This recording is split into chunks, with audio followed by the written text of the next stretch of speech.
বিসমিল্লাহির রহমানির রহিম।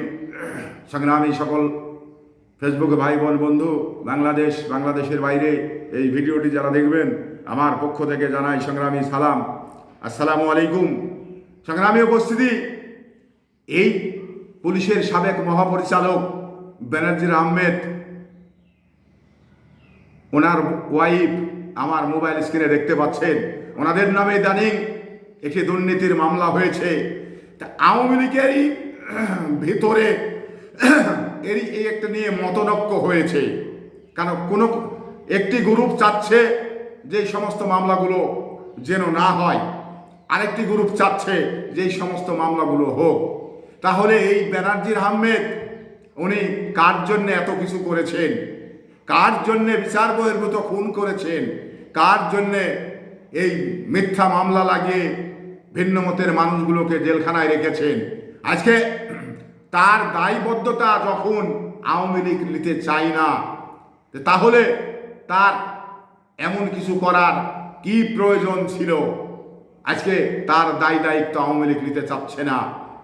ওদের আওয়ামী লীগের নিজেদের ভিতরে একটি বিভাজন সৃষ্টি হয়েছে এই দুর্নীতির মামলার ইস্যু করে। আওয়ামী লীগের একটি অংশ বলছেন যে না, এই মামলাটা চলুক, আবার আর একটি অংশ বলছেন যে না, এই মামলাটা চলবে না।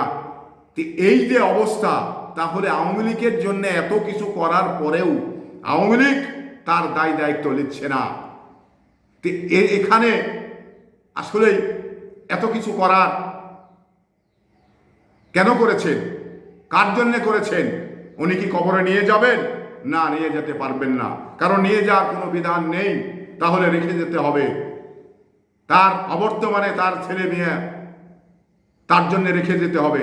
তবে আমি যে কথাটি বলি, এই যে পুলিশের সাবেক মহাপরিচালক, উনি এত ধন সম্পদ মেরে ধরে খুন করে তার কার জন্যে করেছে? আর যার জন্যে চুরি করেছে তারাই কিন্তু চোর বলছে। এই যে এই কষ্টটি আসলে তো থোয়ার জায়গা নেই।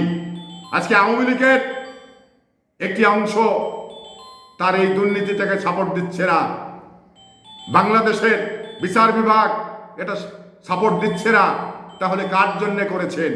আমার প্রশ্ন হলো একটি, আর কার জন্যই বা রেখে যাবেন? তার ছেলে মেয়ের জন্য রেখে যাবেন। ছেলে মেয়ে আরাম আয়েশে চলবে, কিন্তু তার কি হবে? আখিরাতের জিন্দেগিতে তার কি হবে? উনি কি একবার কখনো ভেবেছেন? আর যদি ভেবেই থাকতেন তাহলে এটা করতেন না।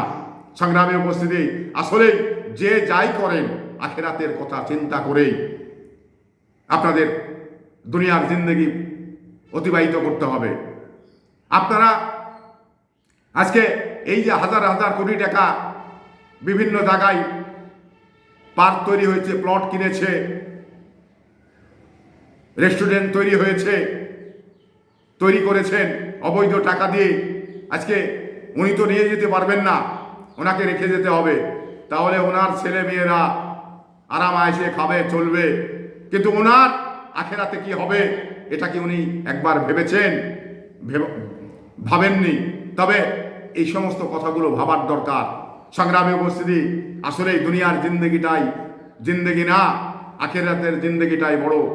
ওখানে অনন্তকাল ধরে থাকতে হবে।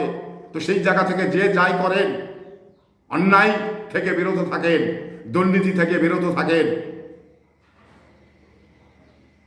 কারণ আখিরাতের জিন্দেগি হলো বড় জিন্দেগি, অনন্তকালের জিন্দেগি। সেই জিন্দেগিতে ভালো থাকার জন্যে যেটা করার প্রয়োজন সেটা করুন। এই আশা ব্যক্ত করেই আমি আপনাদের সুস্বাস্থ্য কামনা করে বিদায় নিচ্ছি। আসসালামু আলাইকুম ওয়া রাহমাতুল্লাহ।